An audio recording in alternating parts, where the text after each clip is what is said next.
Medical বর্জ্যের অবৈধ কারবার চট্টগ্রামে মারাত্মক স্বাস্থ্য ঝুঁকিতে স্থানীয়রা নেপথ্যে সংঘবদ্ধ চক্র। আবহাওয়া যারা আছেন ওনারা কি করেন এই ভাঙ্গারি দোকানে বিক্রি করার জন্য ওইখান থেকে সেপারেট করে ফেলেন।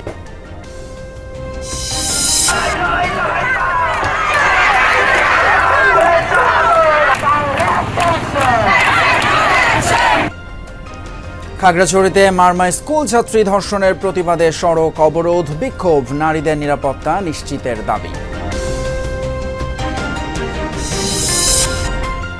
কক্সবাজার সৈকতে লাইফগার্ড সেবা বন্ধের খবরে উদ্বিগ্ন পর্যটকরা। নিজস্ব ব্যবস্থাপনায় চালু রাখতে হোটেল মোটেল মালিক সমিতিকে মন্ত্রণালয়ে চিঠি, পুরো দায়িত্ব নিতে নারাজ মালিকরা।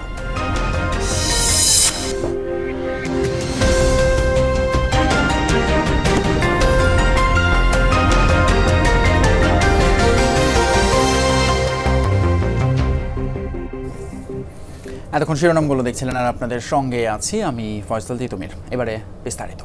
মেডিকেল বর্জ্যের অবৈধ এবং গোপন বাণিজ্য চলছে চট্টগ্রামে। হাসপাতাল থেকে সংক্রামক জীবাণুবাহী বর্জ্য ভাঙাড়ি দোকান হয়ে ছড়িয়ে পড়ছে সারা দেশে। গড়ে উঠেছে দোকান কারখানা, নেপথ্যে জড়িত হাসপাতালের কর্মী, রাজনৈতিক নেতা এবং অসাধু ব্যবসায়ীদের সংঘবদ্ধ চক্র। অনুসন্ধানে পুরো বিষয়টি উঠে এলেও কিছুই জানে না বলছে সংশ্লিষ্ট সকল প্রতিষ্ঠান। সাইদুর রশিদ ইভান এবং সিফাতুল ইসলাম জাবেদের তোলা ছবিতে মামুনুর রশিদ অভির রিপোর্ট।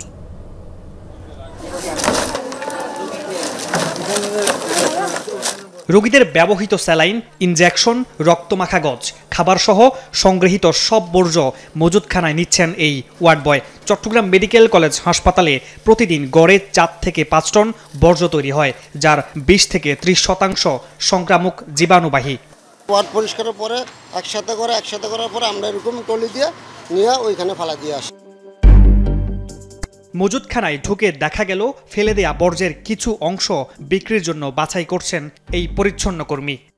কই নিয়ে যায়? বউবাজার জানেন আপনি? এসব মেডিকেল বর্জ্য কিনতে আগাম টাকা দেন কিছু ব্যবসায়ী। ব্যবসাটা নিয়ন্ত্রণ করেন সুপারভাইজার সবুজ। বর্জ্য কোথায় যায় প্রশ্ন করতেই রেগে হুমকি দেন তিনি। এটা আমরা শুনছি যে দোকান দেয়, তার সাথে একটা কন্ট্যাক্ট করে, ঠিক আছে? এই ইয়াসিন দিকে আপনি আমাকে বলেন 1.5 লাখ টাকার কেন কথা বলতেছেন আপনি? এই যে উনি উল্টো এখন আমাদেরকে ভিডিও করছেন। আমরা জিজ্ঞেস করতে চাইলাম যে এই যে মেডিকেল বর্জ্যগুলো তারা এগুলো ডাম্পিং এ না দিয়ে, অর্থাৎ নগর সেবা নামে যে একটি সংস্থা রয়েছে তাদেরকে না দিয়ে সেগুলো তারা বাইরে বিক্রি করে দেয়। এই প্রশ্নটি যখন তাকে করলাম তিনি ভিডিও অন করছিলেন, তিনি ভিডিও অন করে উল্টা আমাদের উপরে দোষারোপ করছিলেন। বর্জ্য ব্যবস্থাপনার দায়িত্বে থাকা প্রতিষ্ঠান নগর সেবার প্রতিনিধিও স্বীকার করেন ঘাপলার কথা। মেডিকেলের উৎপত্তি স্থান থেকে অনেক সময় আবহাওয়া যারা আছেন ওনারা কি করেন এই ভাঙ্গারি দোকানে বিক্রি করার জন্য ওইখান থেকে সেপারেট করে ফেলেন।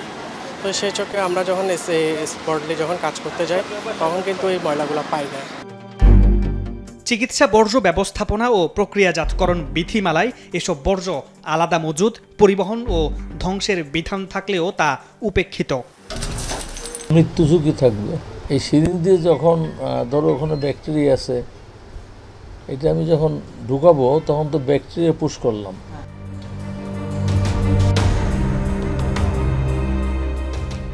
এবার খুঁজে বের করি সেই জায়গাগুলো যেখানে হাসপাতালের বর্জ্য বিক্রি হয়। ক্রেতা সেজে চেষ্টা করি কেনার। প্রথমে বিক্রি করতে চাইলেও ক্যামেরা দেখে সরে যান। দেখা গেল বস্তা ভর্তি ব্যবহৃত সরঞ্জাম। প্রতিটি স্যালাইনের প্যাকেটের দাম 8 টাকা, সিরিঞ্জ 1 টাকা।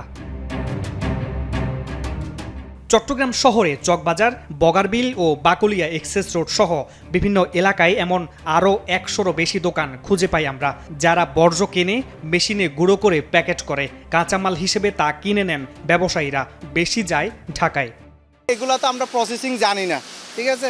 আমরা এগুলো আনামভাবেই কি প্যাকেট করে আনামভাবেই বস্তা ভরে ঢাকাতে পাঠাই দিই। বাচ্চা মনে করেন না টুকটাক যা বাইরে হয়, ধরেন মাসে 50 কেজি, 100 কেজি বা 200 কেজি বাইরে হয়, আমরা মাসে এটা আমরা ফ্যাক্টরিতে দিয়ে দিই। আমরা আবারও ফিরে যাই হাসপাতালে। অনুসরণ করি বর্জ্য পরিবহন ও ধ্বংস করার দায়িত্ব প্রতিষ্ঠান নগর সেবার ট্রাককে। রাত যত গভীর হয় ট্রাক তত বর্জ্যে ভরে উঠতে থাকে। বিধিমালা অনুযায়ী 5 রঙের ডাস্টবিন বা পলিতে 5 ধরনের বর্জ্য পরিবহনের নিয়ম থাকলেও তা মানার বালাই নেই। পরদিন ভোরে বর্জ্য বোঝাই ট্রাকটি আমরা পাই আনন্দবাজারে ডাম্পিং স্টেশনে। কিছু বর্জ্য পুড়িয়ে ফেলা এবং কিছু মাটির নিচে পুঁতে রাখার কথা, কিন্তু বাস্তবে বর্জ্য কোনোভাবে ফেলে যাওয়াই যেন রুটিন তাদের। যেগুলো আমাদের এখানে প্যাকেট করা আসে ওগুলোই আমরা পুড়িয়ে ফেলি। এখানে আমাদের ধরার খোলার কোনো সিস্টেম নাই। বাইরে যে আপনার এই ডাম্পিং থেকে ফেলে, আমার এখানে ধরার কোনো নিয়ম নাই। অর্থাৎ ওগুলো যে একটা ব্যাগ দেবে, ব্যাগটা খুলে দেখার সে নিয়মও নাই। ট্রাকের পাশেই দেখা যায় খালি হাতে সিরিঞ্জ, স্যালাইনের নল, যে যা পারছে কুড়িয়ে নিচ্ছে স্থানীয় অনেকে। ক্যামেরা দেখতেই সটকে পড়েন। স্থানীয়দের মাধ্যমে সংগ্রহ করা বর্জ্য কয়েক হাত বদলে যায় ভাঙাড়ির দোকানে, এরপর কেটে অথবা গুঁড়া করে বিক্রি করা হয়।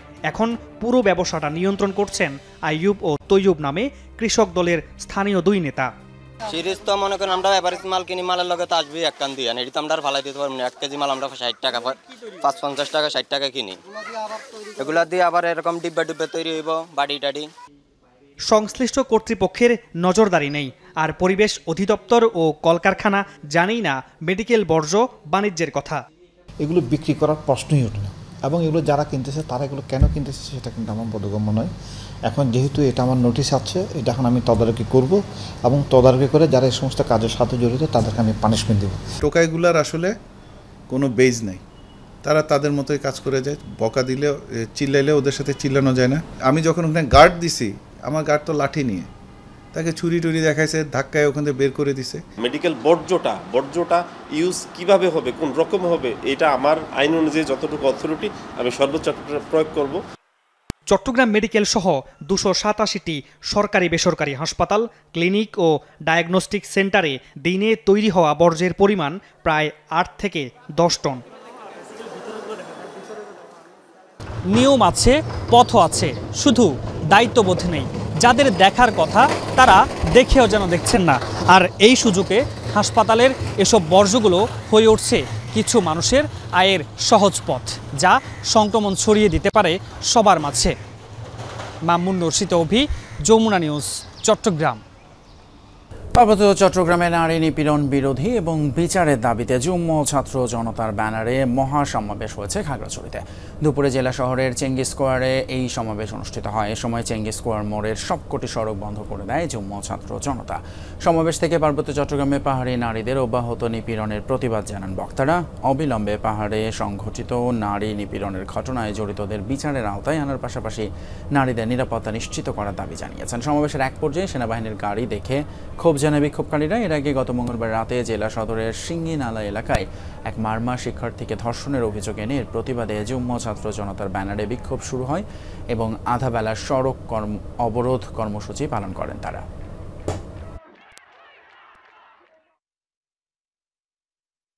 যারা অন্যায়ের বিরুদ্ধে প্রতিবাদ করে তাদেরকে ধরে নিয়ে অপহরণ, খুন, গুম করা হয়।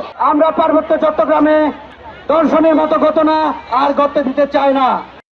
দেশে যে রাজনৈতিক ঐক্য তৈরি হয়েছে তাতে নির্বিঘ্নভাবে সংসদ নির্বাচন করা গেলে দেশের অবস্থান অনেক শক্তিশালী হবে, যা রোহিঙ্গা সংকট সমাধানে সুষ্ঠু পরিবেশ তৈরি করবে। এ মন্তব্য করেছেন দুর্যোগ ব্যবস্থাপনা এবং ত্রাণ উপদেষ্টা ফারুক ই আজম। সকালে চট্টগ্রাম রোহিঙ্গা বিষয়ক এক সেমিনারে এসব কথা বলেন তিনি। রোহিঙ্গাদের বড় একটি অংশ মাদক ব্যবসার সাথে জড়িত, এমনটা উল্লেখ করেন দুর্যোগ ব্যবস্থাপনা ও ত্রাণ উপদেষ্টা ফারুক ই আজম। জানান, নেশাপণ্য বিক্রির টাকায় সমৃদ্ধ হচ্ছে মিয়ানমারের সন্ত্রাসী গোষ্ঠীগুলো। আমরা এই রোহিঙ্গা সংকটটি সমাধান। চট্টগ্রামের চোখে রোহিঙ্গা সংকট, মানবতা, নিরাপত্তা ও ভবিষ্যৎ শীর্ষক আলোচনা সভায় প্রধান অতিথির বক্তব্যে এই কথা বলেন তিনি। এই রোহিঙ্গাদের একটা বিপুল সংখ্যক অংশ এর মাদকের সাথে যুক্ত হয়ে আছে এবং এই মাদকের অর্থনীতিটাই সীমান্তের ওপারে নানা রকমের যারা যে সমস্ত বাহিনীগুলো গড়ে উঠতেছে সেইগুলিকে আর্থিক সামর্থ্য যোগাচ্ছে। আরও বলেন, রোহিঙ্গা সংকট নিরসনে চেষ্টা চালিয়ে যাচ্ছে সরকার। দেশের রাজনৈতিক অবস্থান শক্তিশালী করার মাধ্যমে আন্তর্জাতিক সম্প্রদায়কে সাথে নিয়ে করতে হবে মোকাবেলা। ডোনার কান্ট্রিগুলোর থেকে যদি এইড কমে যায় তাহলে বড় ধরনের একটা সংকট সৃষ্টি হতে পারে। সেই সংকট মোকাবেলাও আমাদেরকে শঙ্কিত করে রাখছে, যার জন্য আমরা অনেক বেশি সোচ্চার কণ্ঠে বিশ্ব মঞ্চে নানানভাবে চেষ্টা করছি যাতে এই সংকটটার ব্যাপারে তাদের দৃষ্টিটা যেন আবার আমরা ফিরিয়ে আনতে পারি। এর আগে অনুষ্ঠানে বক্তারা রোহিঙ্গা সংকট, এর সমাধান ও ভবিষ্যৎ নিয়ে আলোচনা করেন। রোহিঙ্গা সংকট সেটি শুধুমাত্র আরাকানের বা মায়ানমারের সমস্যা নয়, এটি একই সাথে বাংলাদেশের সমস্যা, এটি একই সাথে রোহিঙ্গাদের সমস্যা এবং এটি একই সাথে একটি আন্তর্জাতিক সমস্যাও। আমাদের যেহেতু জায়গায় নাই, আমাদের অর্থনৈতিক সংকট, তাইলে আন্তর্জাতিক বিশ্ব তাদেরকে থার্ড কান্ট্রিতে সেটেল করতে পারে, এই ব্যাপারে তাদের কোনো আন্তরিকতা দেখা যাচ্ছে না, এই ব্যাপারে তাদের উপর প্রেশার ক্রিয়েট করতে হবে। শহীদুল সুমন, যমুনা নিউজ, চট্টগ্রাম। কক্সবাজার সমুদ্র সৈকতে লাইফ গার্ড সেবা বন্ধের খবরে উদ্বিগ্ন পর্যটকরা। তহবিল সংকট এবং প্রকল্পের মেয়াদ শেষ হওয়ায় এই সেবা অব্যাহত রাখা অনিশ্চিত। সাগরে নামা পর্যটকরা তাদের সুরক্ষা এবং উদ্ধার কার্যক্রম নিয়ে শঙ্কিত। বিকল্প পথ না থাকায় লাইফগার্ড কর্মীদের জীবিকাও এখন হুমকির মুখে। কক্সবাজার সমুদ্র সৈকতে প্রতিদিন ঢল নামে অসংখ্য পর্যটকের। পরিবারে পরিজন, বন্ধু বান্ধব নিয়ে দূর দূরান্ত থেকে আসেন অনেকে। ছুটি বা বন্ধের দিনে এবং পর্যটক মৌসুমে ভিড় বাড়ে আরো। এইটা একটু রিল্যাক্স আর কি, এসে আর কোথাও যেতে হয় না, মানে এসে সমুদ্র দেখায়। কক্সবাজার মানুষের একটা প্রশান্তির জায়গা। থার্ড টাইম আসছি আমার মা বাবার সাথে, আর আজকে সকালেই আসছি। অনেক ভিড়, কিন্তু মজা লাগছে। বাইরে আউটিং হলে একটু যেটা হয় যে ফ্রেশনেসের ব্যাপার আর কি, আর কিছু না। সাগরে নামা পর্যটকদের সুরক্ষা ও উদ্ধারে কাজ করা বেসরকারি সংস্থা সি সেফ লাইফগার্ডের সেবা তহবিল সংকটে বন্ধের পথে, এমন খবরে উদ্বিগ্ন পর্যটকরা। সিকিউরিটি থাকলে সবারই মনে মধ্যে সাহস থাকে, জানা আমি যদি সাঁতার নাও জানি, যদি আমি পানিতে পড়ে যাই বা হয়ে যায়, তাহলে তারা আমাদের উদ্ধার করতে পারবে। প্রতিনিয়ত এমনি তো ঘটনা ঘটতেছে, এত সিঙ্গেল দেওয়ার পর কিন্তু এখানে অনেক ঘটনা ঘটে যায়, তাহলে তখন তো আরও ভবিষ্যতে অনেক অসুবিধা করে যাবো। এটা একটা কর্মক্ষেত্র হয়, আর মানুষের জীবনের নিরাপত্তাটা যেন নিশ্চিত হয়। সৈকতের 3টি পয়েন্টে লাখো পর্যটকের জন্য মাত্র 27 জন লাইফগার্ড ও 10 জন স্বেচ্ছাসেবক পর্যটকদের সেবায় নিয়োজিত। 2014 সাল থেকে এ পর্যন্ত 68 জন সাগরে ডুবে মারা গেছে, আর জীবিত উদ্ধার হয়েছে 428 জন। এর মধ্যে শুধু চলতি বছরেই পানিতে ডুবে 18 জনের মৃত্যু আর উদ্ধার হয়েছে 1100 জন। 10টি পয়েন্টে লাইফগার্ড নিয়োগ করা খুবই দরকার। আমাদের সেইটাকে যদি রাখা হয় তাহলে এখানে অন্তত লাইফগার্ডের সংখ্যা 100 হওয়া দরকার। অনেকে বলতেছে কি লাইফগার্ডরা হয়তো জব হারাবে, কিন্তু এখানে জবের বিষয়টা চেয়ে গুরুত্বপূর্ণ হচ্ছে আমাদের যে পর্যটকরা বেড়াতে আসে তাদের জীবনের নিরাপত্তা। এই সেবা নিজস্ব ব্যবস্থাপনায় চালু রাখতে ইতোমধ্যে হোটেল, মোটেল ও রিসোর্ট মালিকদের নির্দেশনা দিয়ে চিঠি দিয়েছে বেসামরিক বিমান পরিবহন ও পর্যটন মন্ত্রণালয়। তবে পুরো দায়িত্ব হোটেল মালিকরা নিতে নারাজ। ডোনারের সাথেও সংশ্লিষ্ট যারা আছে আমরা সবাই যোগাযোগ রাখছি যে এটাকে আরও কিছুদিন এক্সটেন্ড করা যায় কিনা, আর পাশাপাশি হোটেল মালিক যারা আছেন তাদের সাথে আমরা বসবো। তো সবকিছু মিলিয়ে যা যা উপায় আছে সব উপায় আমরা চেষ্টা করবো ইনশাল্লাহ। শহীদুল সুমন, যমুনা নিউজ। করোনার্থে সনাতন ধর্মাবলম্বীদের সবচেয়ে বড় উৎসব শারদীয় দুর্গাপূজা। আর এই উপলক্ষে সারা দেশের মতো চট্টগ্রাম এবং বান্দরবানেও চলছে নানা আয়োজন। দেবী দুর্গাকে বরণে ইতিমধ্যেই বিভিন্ন স্থানে চলছে সাজসজ্জার কাজ। মণ্ডপ এবং প্রতিমা তৈরির কাজও প্রায় শেষ। ব্যস্ত সময় কাটাচ্ছেন কারিগরেরা। বান্দরবানের 7টি উপজেলায় এবার সব মিলিয়ে পূজা মণ্ডপ হবে প্রায় 32টি, যার মধ্যে শুধু জেলা সদরে রয়েছে 11টি। চট্টগ্রাম মহানগর এবং 15টি উপজেলায় 2200-র বেশি মণ্ডপে পূজা অনুষ্ঠিত হবে। আধুনিক প্রযুক্তিকে কাজে লাগিয়ে দুর্গাদেবীর প্রতিমা ছাড়াও তৈরি করা হচ্ছে অন্যান্য দেবদেবীর প্রতিমা। পূজায় যে কোনো অনাকাঙ্ক্ষিত পরিস্থিতি এড়াতে তৎপর আইনশৃঙ্খলা বাহিনী।